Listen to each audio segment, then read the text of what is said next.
नमस्कार मित्रांनो, पीएम किसान योजनेचा 20व्या हप्त्याबाबतची नवीन माहिती समोर आलेली आहे। आता हा येणारा हप्ता म्हणजे एप्रिल ते जून या कालावधीतील हप्ता हा जून महिन्यातील 10 तारखेला देशभरातील पात्र शेतकऱ्याच्या खात्यावर जमा होणार आहे। परंतु या हप्त्यापासून काही शेतकरी वंचित राहणार आहेत, कारण काही शेतकऱ्यांना हा येणारा हप्ता मिळणार नाही। त्याचे मोठे कारण म्हणजे या योजनेत खूप मोठे बदल करण्यात आलेले आहेत आणि या योजनेत नवीन अटी घालण्यात आलेल्या आहेत। या अटीची पूर्तता न करणाऱ्या शेतकऱ्यांना या हप्त्याचा लाभ मिळणार नाही, असा स्पष्ट इशारा आता कृषी विभागाने दिलेला आहे।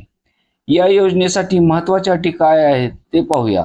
या योजनेत सहभागी असणाऱ्या शेतकऱ्यांनी 31 मे 2025 पर्यंत ई-केवायसी करणे गरजेचे आहे। तसेच आधार कार्ड लिंकिंग, बँक खात्याचा तपशील अपडेट करणे गरजेचे असताना महत्त्वाची अट म्हणजे त्या पात्र शेतकऱ्यांनी फार्मर आयडीची नोंदणी पूर्ण करणे गरजेचे आहे। फार्मर आयडी साठी ऑनलाईन अर्ज करून फार्मर आयडी क्रमांक मिळवणे गरजेचे आहे। ही प्रक्रिया पूर्ण केली असेल तरच त्या शेतकऱ्यांना या योजनेचे 2000 रुपये त्यांच्या खात्यावर जमा केले जाणार आहेत। काही शेतकऱ्यांनी अजूनही ई-केवायसी केलेली नाही, अशा शेतकऱ्यांनी मोबाईल ॲप किंवा सीएससी सेंटरवर जाऊन अंगठा स्कॅन किंवा चेहरा स्कॅन करून ही प्रक्रिया पूर्ण करावी लागणार आहे। किंवा सीएससी सेंटर ऐवजी स्थानिक कृषी सहाय्यकाकडे सुद्धा ई-केवायसी करता येते। तेथे जाऊन ही ई-केवायसी केली तरी सुद्धा येणारा हप्ता त्यांना मिळणार आहे। तसेच तुमच्या नावात काही चुका असतील अथवा बँक खाते किंवा आधार क्रमांकातील काही चुका असतील तर पीएम किसान पोर्टलवर जाऊन ही सर्व माहिती अपडेट करता येते, ती करावी लागणार आहे। शेतकऱ्यांचे बँक खाते आधारशी लिंक असणे गरजेचे असते। त्या प्रक्रियेअभावी डीबीटी म्हणजे डायरेक्ट बेनिफिट ट्रान्सफरचा लाभ खात्यावर जमा होणार नाही।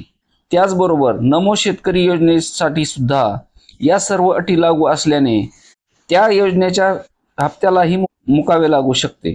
त्यामुळे फार्मर आयडी काढणे गरजेचे आहे, हे लक्षात घ्यायला हवे। जर 31 मे पर्यंत या सर्व बाबी पूर्ण झाल्या नाहीत तर तुम्हाला दोन्ही योजनेचे पैसे मिळणार नाहीत, हे लक्षात घ्यायला पाहिजे।